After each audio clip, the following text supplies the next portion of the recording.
You know what I find odd about this chapter that stood out to me? It was the fact that Redestro, the CEO, he was very specific about the amount of subordinates that he has operating underneath him. It's something that you would not normally see, and it's something you might not ever really pay attention to. But because of how specific he was to the amount of subordinates over 100k, was very odd.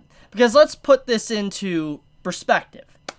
Normally, when someone is trying to bluff or even say how many soldiers they have, they'll say, I have over 100,000 soldiers under my command. That's what someone would say. Or, I have over 110,000 soldiers under my command. Majority of people typically like to summarize things, because number one, it's easier to say, but also it still gets the same point across. It gets the point across that he has a lot of people underneath him, and so going down to the nitty-gritty and, naming or saying you have a certain specific amount of subordinates is a little bit weird.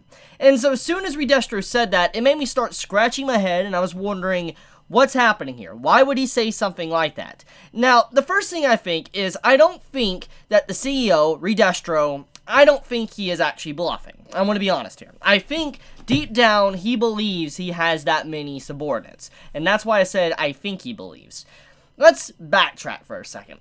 A few chapters back, when we got this whole introduction of the CEO, and he was talking to the dude that he strangled, he said that they sold over 100,000 copies of the book. The Liberation Meta, Army or whatever, book. I forget the exact title, but he sold that book, over 100k copies, which basically meant that it was being very successful. He found out in this chapter that the person that did publish that book was actually someone that was affiliated with Redestro's group.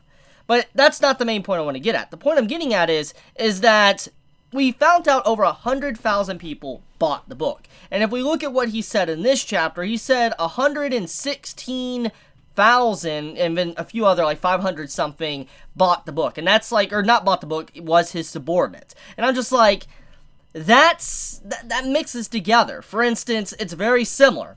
Over 100,000 people bought the book, over 100,000 individuals that are his followers. And I'm just like, does he believe that everyone that bought the book is for his cause? I don't know. I mean, let's think about this for a second. Redestro as an individual, it's obvious he has put a lot of time and thought into this plan. For instance, as an individual, he has crafted this organization and spread his roots throughout the entirety of social media, the media world, news, everything. He's got control of a lot of the media. He can control parts of the government. He also is an individual that's affiliated with the police force, but also the heroes. He is someone that has spent a long time, and his fellow peers have spent a long time to get where they're at right now. And so personally, I don't think he would bluff that easily. Say oh, we have over 100,000 people underneath us and all that. I just don't think so.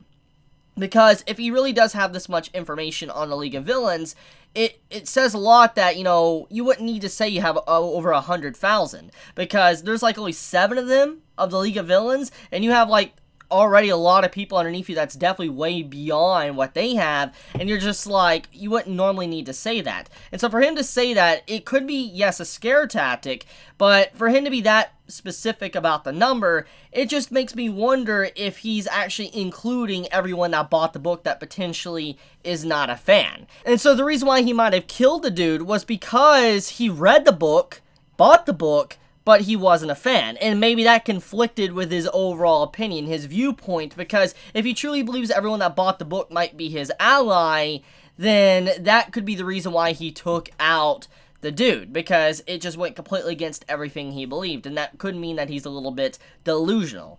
But even then, I just doubt as an individual, spending that much time building up this force and spreading their roots, it would come undone that easily. There really isn't that many. But regardless of whatever the case may be, I do think that this CEO is incredibly powerful and is probably not going to be just a one-shot villain.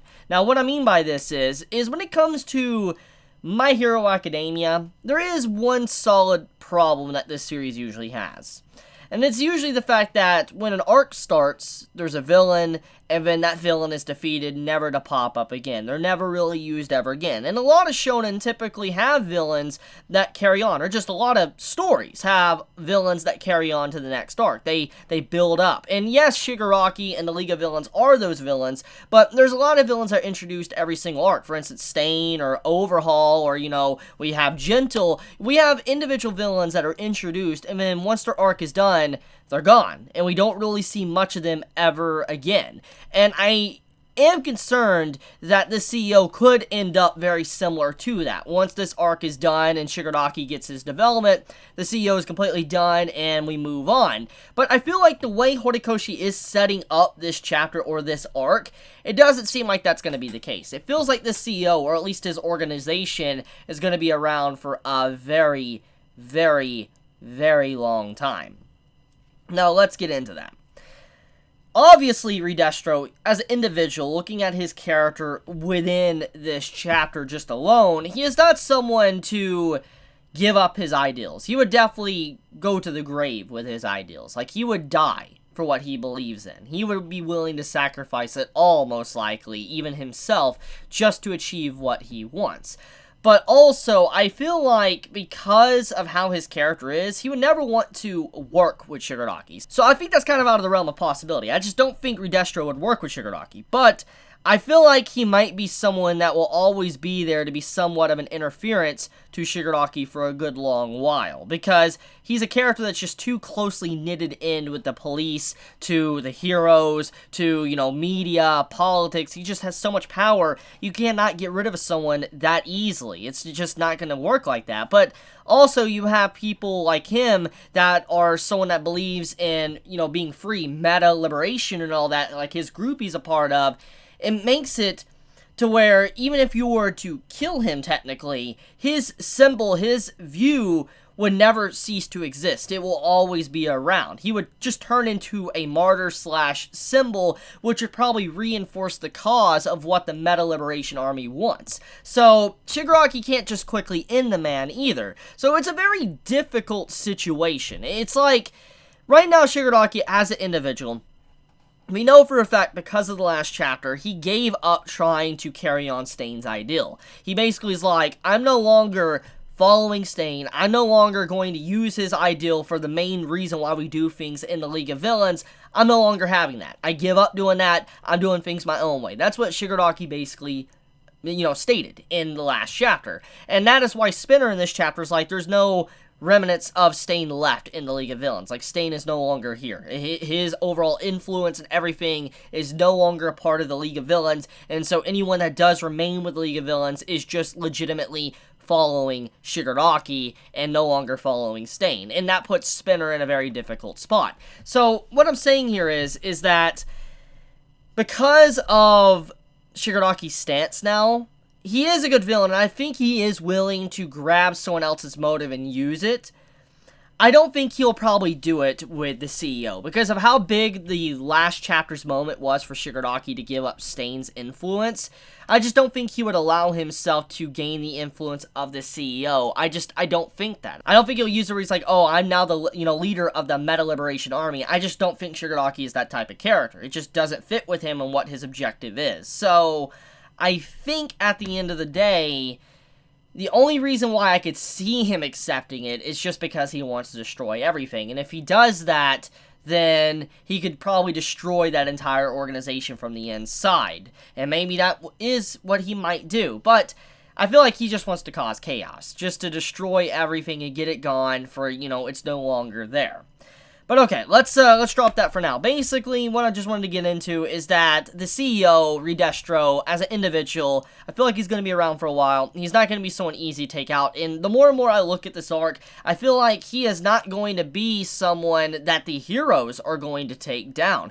I actually believe the way Horikoshi is, structuring this arc, that if anyone's going to take him down, it's going to be the League of Villains. Like, this might legitimately be an entire arc focused on the League of Villains and how they deal with other villain organizations. Because this is something that we actually haven't seen before. And it's something that is very common. When you have rivaling factions entering into each other's territory, obviously there's going to be a fight. They're going to fight and, try to determine who is the ruler / winner. So it makes sense why something like this would happen, just we haven't really seen this yet. I mean, we saw a brief depiction of it with Overhaul, but that's very different compared to what's happening now. So how will Shigaraki handle this? Because, I mean, we do know that even though Shigaraki wants to destroy everything, he is someone that is bonded with his fellow peers, bonded with the League of Villains. We do know he views them like family, which I feel like Giran, even though he hasn't been around a lot, I feel like Shigaraki as an individual probably does care about Giran, or in this case,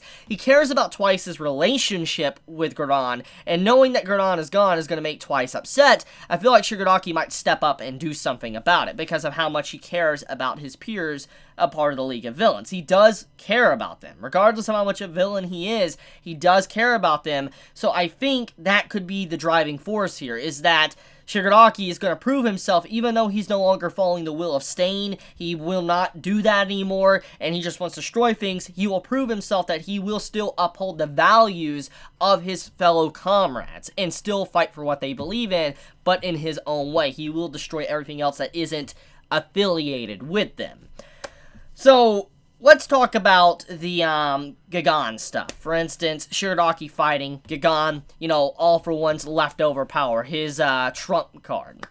So, Gigan, powerful. We knew this. Like, he was always described to be very powerful, especially these past few chapters. We knew he was going to play a major role. And seeing the description on how the fight's going down for the past, month and a half is ridiculous.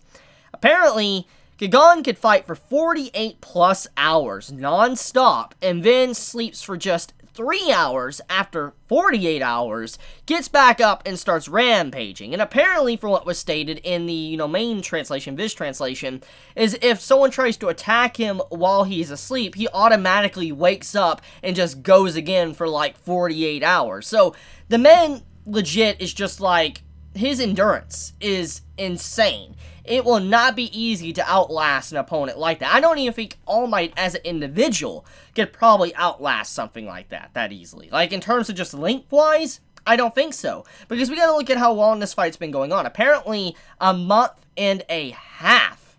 Or at least a month plus. That's a long time. Especially only getting 3 hours of sleep, because soon as 3 hours pass, Shigaraki's charged again by Gigan.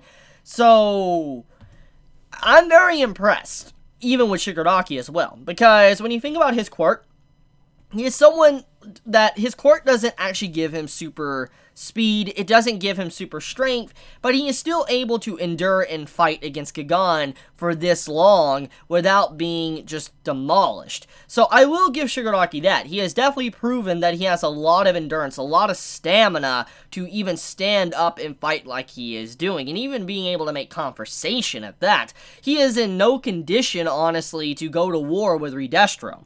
I mean, even if, everything is said and done, right now, he would need some time to rest. He hasn't rested properly. He is in no, shape or form to get into a full-blown fight with someone that obviously has the power of the media to heroes and all that. He just does not have that stamina right now. So the only option available for Shigaraki at this time is most likely to somehow make Gigan submit. If you can get Gigan to submit in these next 48 hours or less, I highly doubt he has that much time, most likely 10 hours less. If he can at least get Gigan to submit within that time frame, then he will have an option to probably save Giran, but also defeat the CEO. That's my only thing I can see that can go down here in Shigaraki's favor. Obviously, Shigaraki's not going to die. He is the main villain. He is the nemesis to Izuku. But the things that he can lose upon the way, that is out in the air, because remember, to become the greatest villain, sometimes you need to lose a lot of things, and I feel like he might lose even the League of Villains to position him as maybe the new All For One. But I want to leave it at that. Let me know your thoughts in the comments below. If you enjoy my content, please subscribe. If you like this video, please leave a like, and if you want to get notified for whenever I upload a video, please click the bell icon down below, and with that, Chibi out.